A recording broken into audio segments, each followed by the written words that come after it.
Okay, so now our application looks more alive, and we're going to make it look even better. So you see, these are our login, sign up, and other device views, and they start from the very beginning of the page. So it's really not nice. First of all, we'll make it so that all the content in the page star is centered inside a container. So we'll go to our application HTML, and we are going to add this yield into a container. So we will say div class container, and we will input this whole yield, so all the in-app content into a container.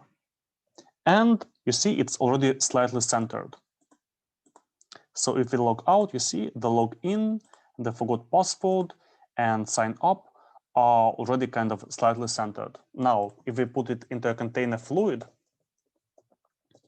it will already start again, not from the very beginning, but there is going to be some space. So it already would look better.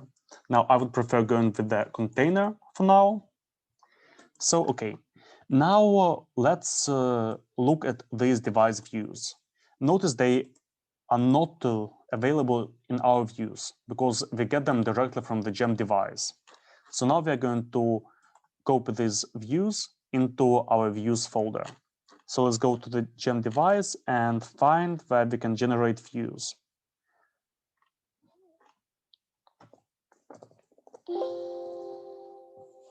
Now it must be somewhere here. So configuring views, Rails generate device views.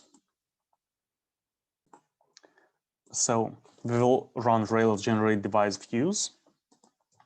Control-C, Control-L, Rails generate device views. And you see a new folder inside views named device was generated. And it has a lot of folders, confirmations, mailers, passwords, registrations, sessions shared, and unlocks.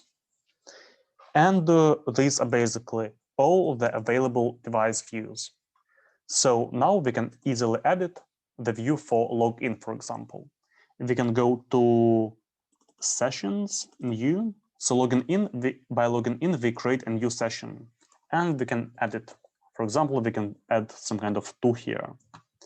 Now, to make our views for device to look nice, we're going to go again to Bootstrap, so get Bootstrap, and we're going to put them all into cards.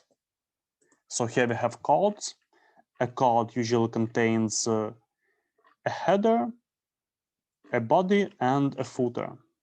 So we have a card body, card text, for example. So let's try adding a card. We will say div class card, and this is all going to be in this card.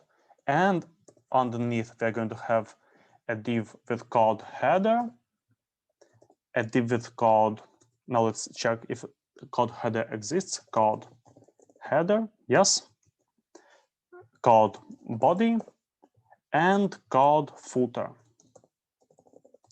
Let's see if this works. Okay, we've added some kind of card, but we didn't close all the divs.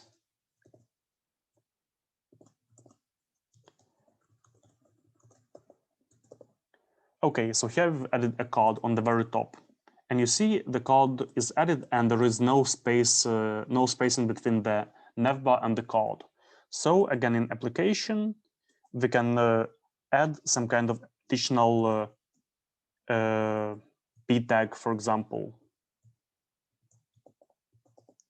so that there is going to be some minimal space. Or it can be a break. Let's see what a break would do. Basically the same effect. And now we are going to put this login into the card header. This is going to be the card body, and these links are going to be in the card footer. So I go here, and I'm going to move login to card header.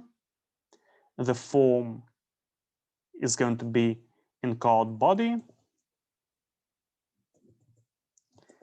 And these shared links are going to be in the card footer.